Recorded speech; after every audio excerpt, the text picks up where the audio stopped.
കേന്ദ്ര സർക്കാരിന്റെ 10 വർഷത്തെ ജനക്ഷേമ പ്രവർത്തനത്തിനുള്ള അംഗീകാരമായിരിക്കും ജനവിധി എന്നാണ് കേന്ദ്രമന്ത്രി വി മുരളീധരൻ പ്രതികരിച്ചത്. സംസ്ഥാന സർക്കാരിനെതിരായിട്ടുള്ള ജനവിധിയായിരിക്കും കേരളത്തിലെന്നും വി മുരളീധരൻ ന്യൂസ് 18 പറഞ്ഞു.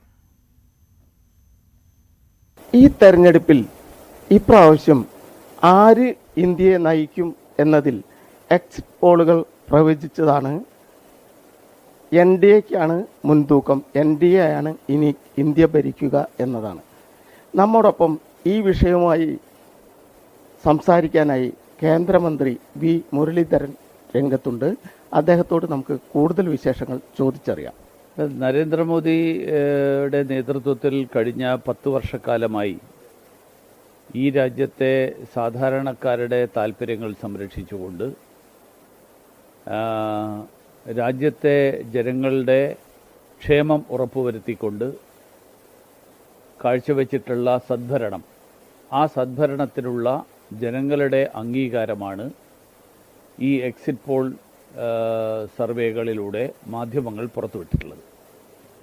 മാത്രമല്ല, കഴിഞ്ഞ 10 വർഷക്കാലത്തിനിടയിൽ ഒരുപക്ഷെ ഇന്ത്യയുടെ ചരിത്രത്തിൽ തന്നെ ആദ്യമായിട്ട് ഒരു സർക്കാരിനെതിരായിട്ട് ഒരു ആരോപണം പോലും, അഴിമതി ആരോപണം പോലും ഉന്നയിക്കാൻ സാധിക്കാത്തൊരു കാലഘട്ടം, അങ്ങനെ ഒരു കാലഘട്ടം ഇന്ത്യയുടെ ചരിത്രത്തിൽ ഇന്ന് വരെ ഉണ്ടായിട്ടില്ല. അപ്പോൾ അങ്ങനെയുള്ളൊരു ഭരണത്തിന് അനുകൂലമായിട്ടുള്ള ജനങ്ങളുടെ വിധിയെഴുത്ത്, അങ്ങനെയുള്ളൊരു ഭരണം വീണ്ടും ഉണ്ടാകണം എന്നുള്ള താല്പര്യം, അങ്ങനെ ഒരു തുടർ ഭരണത്തിന് വേണ്ടിയിട്ടുള്ള വിധിയെഴുത്താണ് ഈ തെരഞ്ഞെടുപ്പിൽ ഉണ്ടാവുക എന്നാണ് ഈ വിധിയെഴുത്ത് സൂചിപ്പിക്കുന്നത്. കേരളത്തിൽ 3 സീറ്റെങ്കിലും NDA നേടിയെടുക്കും എന്നുള്ള പ്രഖ്യാപനം കൂടി വന്നിട്ടുണ്ട്. ഇതേ തുടർന്ന് എങ്ങനെയാണ് അത് വിലയിരുത്തുന്നത്? അല്ല, ഈ തെരഞ്ഞെടുപ്പിൻ്റെ സവിശേഷമായിട്ടുള്ളൊരു പശ്ചാത്തലമുണ്ട്. അതായത് കേരളം ഭരിച്ചുകൊണ്ടിരിക്കുന്ന CPMൻ്റെ നേതൃത്വത്തിലുള്ള സർക്കാർ അങ്ങേയറ്റം ജനവിരുദ്ധമായിട്ടുള്ള നടപടികളാണ് കഴിഞ്ഞ കുറേ കാലങ്ങളായിട്ട് എടുത്തുകൊണ്ടിരിക്കുന്നത്. അഴിമതിയിൽ മുങ്ങിക്കുളിച്ചു നിൽക്കുന്ന സർക്കാരിന് നേതൃത്വം നൽകുന്ന മുഖ്യമന്ത്രിയും അദ്ദേഹത്തിൻ്റെ മകളും പോലും അവർ വാങ്ങിയിട്ടുള്ള കൈക്കൂലിയെക്കുറിച്ചിട്ടുള്ള ആരോപണങ്ങൾക്ക് മറുപടി പറയാൻ അവർക്ക് ഇതുവരെ സാധിച്ചിട്ടില്ല. തെരഞ്ഞെടുപ്പിന് ശേഷം പുറത്തു വന്നിട്ടുള്ള ബാർക്കോഴയെ സംബന്ധിച്ചിട്ടുള്ള വിവരങ്ങൾ, ആ വിവരങ്ങളും ഇതുവരെ അത് സംബന്ധിച്ചും ഒരു തരത്തിലുള്ള മറുപടിയും സർക്കാരിൻ്റെ ഭാഗത്ത് നിന്ന് ഇതുവരെ ഉണ്ടായിട്ടില്ല. അപ്പോൾ ജനങ്ങളുടെ അങ്ങേയറ്റത്തെ അമർഷത്തിന് പാത്രമായിട്ടുള്ള ഒരു സർക്കാരിനെതിരായിട്ടുള്ള വിധിയെഴുത്ത് ഈ തെരഞ്ഞെടുപ്പിലുണ്ടാകും എന്നുള്ളതാണ് ഭാരതീയ ജനതാ പാർട്ടിയുടെ വിലയിരുത്തൽ. അതോടൊപ്പം നരേന്ദ്രമോദിയുടെ നേതൃത്വത്തിലുള്ള സർക്കാരിൽ കേരളത്തിന് ലഭിച്ചിട്ടുള്ള നിരവധി ആനുകൂല്യങ്ങൾ, നിരവധി പ്രയോജനം, ആ പ്രയോജനത്തിന് അനുകൂലമായി ജനങ്ങൾ വിധിയെഴുതും എന്നുള്ളതാണ് ഈ തെരഞ്ഞെടുപ്പിൽ ജനങ്ങൾ പ്രകടിപ്പിക്കാൻ പോകുന്ന അഭിപ്രായം. തൃശ്ശൂർ സുരേഷ് ഗോപി ജയിക്കും എന്നുള്ളൊരു ഏകദേശം ഒരു ധാരണ ആദ്യമേ ജനങ്ങളിലുണ്ടായിരുന്നു.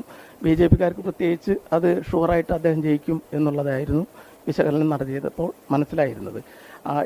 ഈ സുരേഷ് ഗോപി രംഗത്ത് വരുമ്പോൾ നമുക്ക് എന്തൊക്കെ പ്രതീക്ഷകൾ ഇവിടുത്തെ ജനങ്ങൾക്ക്? ശ്രീ സുരേഷ് ഗോപി ആദ്യമായിട്ടല്ല ഈ തൃശ്ശൂരിലെ ജനങ്ങൾക്ക് അപരിചിതനായിട്ടുള്ള ഒരാളല്ല. അദ്ദേഹം കഴിഞ്ഞ തെരഞ്ഞെടുപ്പിൽ മത്സരിച്ചിരുന്നു. അതിനുശേഷം അദ്ദേഹം നിരന്തരമായി പ്രത്യേകിച്ച് തൃശ്ശൂരിലെ ജനങ്ങളുടെ നിരവധി പ്രശ്നങ്ങളിൽ ഇടപെട്ട് ആ പ്രശ്നങ്ങൾക്ക് പരിഹാരം കണ്ടെത്താൻ വേണ്ടിയിട്ട് സജീവമായിട്ട് പ്രവർത്തിച്ചുകൊണ്ടിരിക്കുന്ന ഒരാളാണ്. അതുകൊണ്ട് സ്വാഭാവികമായും കഴിഞ്ഞ കാലങ്ങളിൽ ഇവിടെ ജനപ്രതിനിധികളായിരുന്ന ആളുകൾ, ആ ആളുകളുടെ നേതൃത്വത്തിൽ തൃശ്ശൂരിൻ്റെ വികസനം മുരടിച്ചു നിൽക്കുന്ന ഒരു പശ്ചാത്തലം, ആ പശ്ചാത്തലത്തിൽ ശ്രീ സുരേഷ് ഗോപി തിരഞ്ഞെടുക്കപ്പെടുമ്പോൾ തൃശ്ശൂരിനെ സംബന്ധിച്ചോളം അത് വളരെ വലിയൊരു മുന്നോട്ടുള്ള യാത്രയിൽ, മുന്നോട്ടുള്ള പോക്കിൽ വലിയൊരു കുതിപ്പിന് കാരണമായിട്ട്, കുതിപ്പിന് നേതൃത്വം നൽകാൻ അദ്ദേഹത്തിന് സാധിക്കും എന്നുള്ള പ്രതീക്ഷയാണ് തൃശ്ശൂരിലുള്ള ജനങ്ങൾക്കുള്ളത് എന്നാണ് ഞാൻ മനസ്സിലാക്കുന്നത്. ഇപ്പോൾ കേരളത്തിൽ NDA സീറ്റ് അക്കൗണ്ട് തുറക്കും എന്നുള്ളത് വന്നിട്ടുണ്ട്. എന്നാൽ അതോടൊപ്പം തന്നെ UDFന് വലിയ മുന്നേറ്റം ഉണ്ടാകും എന്നുള്ള തരത്തിൽ ഒരു പ്രഖ്യാപനങ്ങളും വരുന്നുണ്ട്. ഇതേക്കുറിച്ച് എന്തെങ്കിലും പറയാനുണ്ടോ? ഈ ഞാൻ നേരത്തെ പറഞ്ഞ ഇടതുപക്ഷ മുന്നണിക്കെതിരായിട്ട് CPM സർക്കാരിനെതിരായിട്ടുള്ള ജനവികാരം, ആ ജനവികാരം ഇന്ത്യ സഖ്യത്തിൻ്റെ ഭാഗമായിട്ടുള്ള കോൺഗ്രസിന് അനുകൂലമായിട്ടുള്ള വിധിയെഴുത്തിലൂടെ പ്രകടിപ്പിക്കുന്നത് കൊണ്ട് അതിൽ പ്രയോജനമുണ്ടാകില്ല എന്നുള്ളതാണ് ഭാരതീയ ജനതാ പാർട്ടിയുടെ നിലപാട്. പക്ഷേ ഇന്നത്തെ സാഹചര്യത്തിൽ കേരളത്തിലെ വലിയ പാർട്ടി എന്നുള്ള നിലയിൽ ജനങ്ങൾ കോൺഗ്രസിന് അനുകൂലമായിട്ട് വിധിയെഴുതുന്നത് അത് ഒരു സ്വാഭാവികമായിട്ടുള്ള കാര്യമായിട്ടാണ് ഞാൻ കരുതുന്നത്.